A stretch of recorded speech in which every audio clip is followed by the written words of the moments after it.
If you had taken your life 1 year ago, what beautiful things would you have had missed out on? I took my son to the state fair. I took him on his first ride on the Tilt-A-Whirl. It's my favorite ride. We giggled and screamed and laughed. We did it again 4 times. We had our caricatures drawn together. He told me it was the best day. I really loved it. I took my son to his first state fair this year too. His first rides, and he got to pet farm animals. Fun day. My wedding. Congratulations. Me too. And my sister-in-law's wedding. This has been a pretty shit year, but not in a no hope for the future sense. Parents have been ill, work has sucked, and an ex who I'm still on friendly terms with had an awful family tragedy. I wouldn't have missed much. Yet. But I'd miss out on the better times to come. It sounds like there were a lot of people for you to support, and being able to do that is beautiful. Awful, beautiful. My wonderful friends and helping 7 beautiful dogs learn to live a new life. As someone who used to foster animals, and has a beloved rescue herself, I have to say thank you for helping an animal in need. Some days it feels like my dog is the reason I'm alive, and whatever keeps us that way I think is a good reason to live. I hope you continue to be on the upswing, my friend. Smile. Literally nothing. Same. 2019 was by far the worst year of my life so far. Same here. Could make the argument I'd have been better off since things have only gone downhill since last year. Oh well. My brother did, last June. And he missed out on Kingdom Hearts 3, the next entry in his favorite video game franchise that he waited for since 2006. I bought it and I played it on his behalf, but I suck at it. My brother was also a massive Toronto Raptors and basketball fan, and my mother and I watched the finals and had no idea what to feel when they won. That's the stuff that really gets you. The stuff you knew your loved one would have shit their pants with excitement on. My advice for anyone going through depression. You can always die later.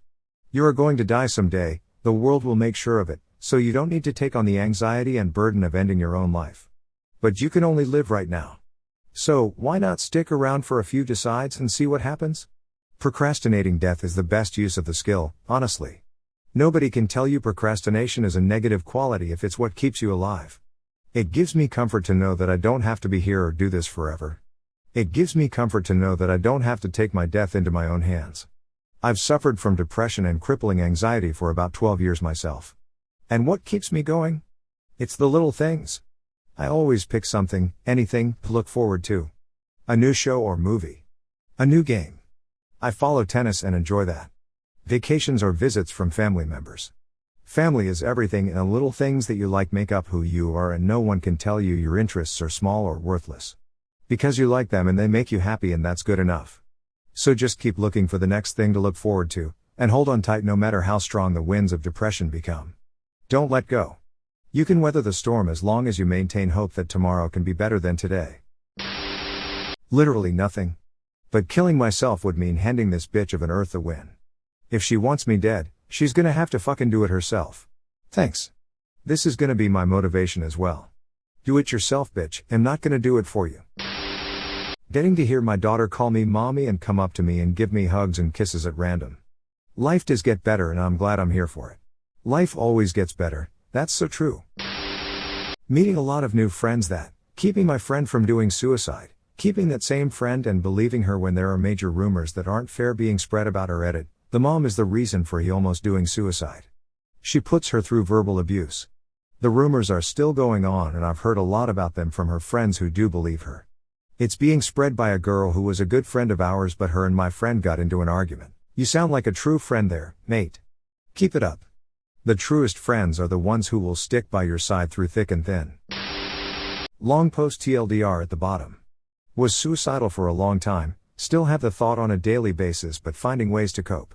This last year has been a roller coaster. January I dropped out of first year of university in a forensic science program, due to inability to afford university education even after OSOP.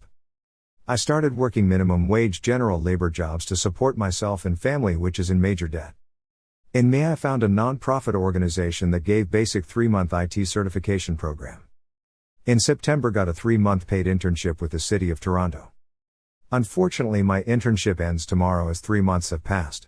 Feeling depressed as hell as I enjoyed my work and friendly staff, but my life has a bit of hope left.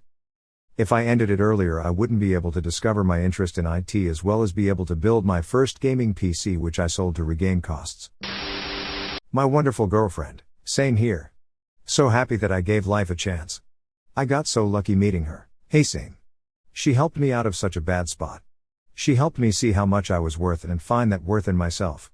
The mutual support and wholesome love and affection is amazing, and I'm so thankful that I met her and that I can have her. Summer and fall. That's basically it. Hey, that's okay. I read this question and really, there isn't anything major that sprung to mind. Even the trips I was forced to take were just okay. I don't like traveling. But it's okay. The only thing I can report for this is the passage of time, everyday moments with my family and partner, and the realization that I am slowly healing from my father's passing. We can be happy with simple things. Small things. Even if it's just the changing of the seasons. It can come every year without fail and look just about the same, but it's still really cool. My life actually starting. Realizing him not as everyone tried to make me believe I was my whole life. Confronting the reality that I live with severe CPTSD, and by live I mean I kick life's ass and don't let it ruin me. I stood up against 2 abusers, one is now on probation for 2 years, and I got everything I'd said would make me more comfortable if he took the plea deal. The other being my mom, and I feel more empowered in our strange AF relationship. She's my best friend, my main source of trauma, and also exhibits many characters of someone with antisocial personality disorder, as in all of them. I got off my psych meds, have the best job I've ever had, found direction in terms of my education/career goals, and will be starting school again in the fall. I am settling into my own home, first time living independently. I'm making actual friends for the first time in my life, with one gigantic exception. I have a kitty that I love, am addressing my physical health, and am clearly at a place in my life/recovery that indicates I'm starting the rest of my life. Also, come the 11th, I've made it to 30 years old. Life has never been this beautiful. I would have missed the Joker film. As much as I love Joker, the best movie I would have missed out on is this Korean flick that my movie theater had called Parasite. Movie was so good I watched it twice. Rick and Morty Season 4. Meeting my wonderful girlfriend and falling in love with her. Don't listen to these knuckleheads. I met my wife in January and we married that July. In 1993. If you want it and are willing to fight for it, you can make it happen. Nothing. My friend passing today. My ex-girlfriend trying to ruin my life. Losing my best friend to said ex. Car lost in accident. Fired from my job. I just can't find the courage to hurt my parents. That's what kept me from doing it. Hold on to that. Be human enough not to put them through that torture for every one of their last days. And, someday, you will look around and realize that your misery is gone, and it is a good day. Have the strength and courage to do that. Wow. This hit me really hard.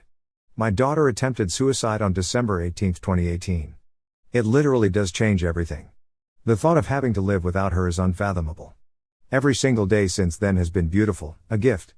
Even the bad days, and there have been quite a few. All beautiful.